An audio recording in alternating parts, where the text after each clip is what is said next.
សួស្តីអ្នកទាំងអស់គ្នាសូមគមមកកាន់ Sage TV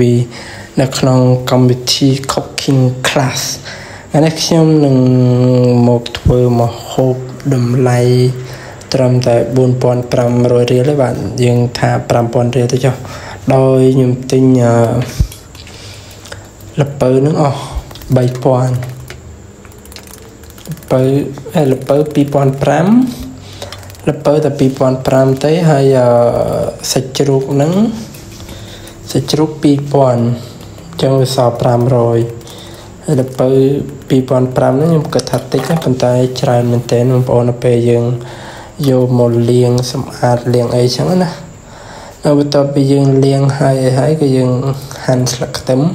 ព្រោះគ្រឿងដែលត្រូវមានគឺមានស្លឹកខ្ទឹមមានល្ពៅហើយមានសាច់ជ្រូកហើយសាច់ជ្រូកហ្នឹងប្រាប់គេថាទិញមួយខាំធម្មតាទិញមួយខាំ 2,500 តែដល់ថ្ងៃហ្នឹងគេលក់ឲ្យតែ 2,000 អត់យល់ទេចឹងហើយយើងក៏សល់លុយ 500 បាទសល់លុយ 500 បន្ទាប់ពីលាងបន្លែស្អាតហើយគឺយើងកាត់បន្លែកាត់អីឲ្យស្អាតចឹងបាទហាន់វាល្មមតូចល្មមស្ដើងល្មមដើម្បីឲ្យវាឆាប់ឆ្អិនណាត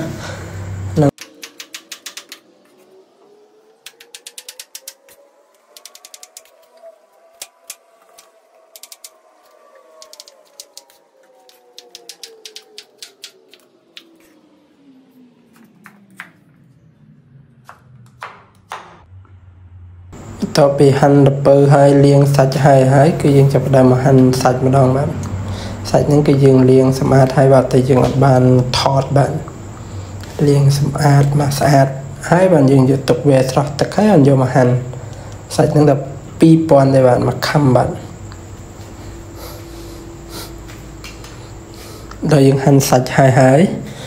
យើងមកដុំខ្ទឹមបាទនេះគឺជា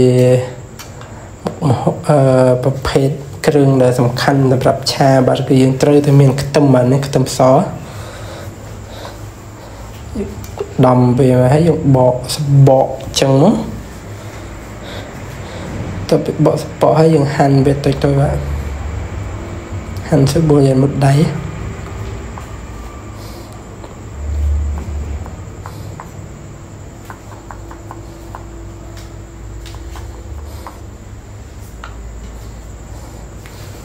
ស្លឹកខ្ទឹមក៏យើងហាន់ហើយស្លឹកខ្ទឹមយើងហាន់ហើយយើងចាប់ដើមមកបើកហ្គាសកម្ដៅខ្ទះឲ្យក្ដៅបន្ទាប់មកយើងក៏ដាក់ប្រេងឆាចូលបាទបន្ទាប់ពីប្រេងឆាយើងក្ដៅហើយយើងក៏ដាក់ខ្ទឹមដែលយើងហាន់មិញដើម្បីបំពងវាឲ្យក្រហមឲ្យឈ្ងុយ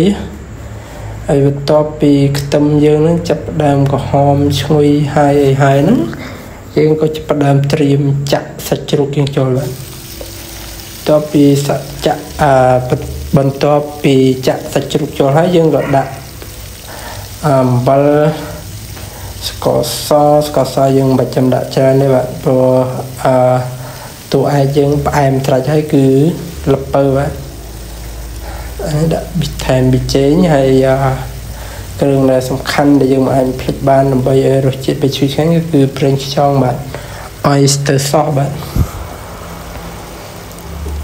ហើយយើងដាក់ថែមម្រេចតិចមកហើយយើងកូរសាច់នឹងឲ្យឆ្អិនសិន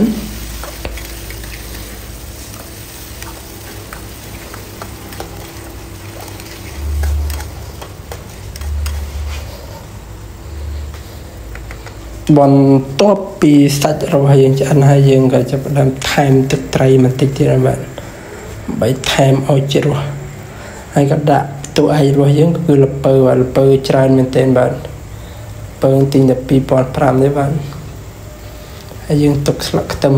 ដាក់ជា decoration នៅចុងក្រោយបាទ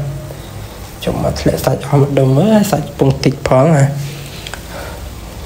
នឹងដាក់ល្ពៅហើយគឺយើងមានពងទា2គ្រាប់ដែលសល់នៅក្នុងបន្ទប់ទុកទៅក្លាយស្អុយតែពេលកោះមកគឺពងទានៅថ្មីមែនទែនហ្នឹងហើយថែមពងទា2គ្រាប់ទៀតអញ្ចឹងវាអាចអស់ចូលពងទា2គ្រាប់1គ្រាប់ 700 វា 1,400 ចឹងយើងថែម 1,400 ទៀតបាទពីលើ 4,500 ចឹងវា 5,700 គឺយើងកូរត្រឡប់ចុះត្រឡប់ឡើងតតែល្ពៅយើងឆ្អិនបាទ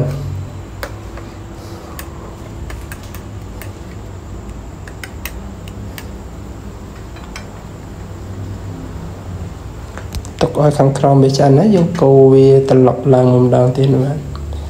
ឬក៏យើងអាចក្រូបវាមកទុះហើយយើងកូរវាឲ្យអស់ទឹកឲ្យស្ងួតចឹងមកយើងដាក់ស្លឹកខ្ទឹមយើងចូលនឹងគឺឆ្អិនហើយរៀបរយហើយបាទចឹងមុខម្ហូបយើងគឺឆ្អិនហើយតែប៉ុណ្ណឹងគឺឆ្អិនហើយបាទយើងអាចដួសដាក់ចានដើម្បីទទួលទានបានបាទនេះគឺជាមុខម្ហូបដែលយើងដួសដាក់ចានហើយឃើញថាអស់ហើយធម្មតាបាទឥឡូវដល់វគ្គមកស្រស់ស្រូបបាទអញ្ចឹង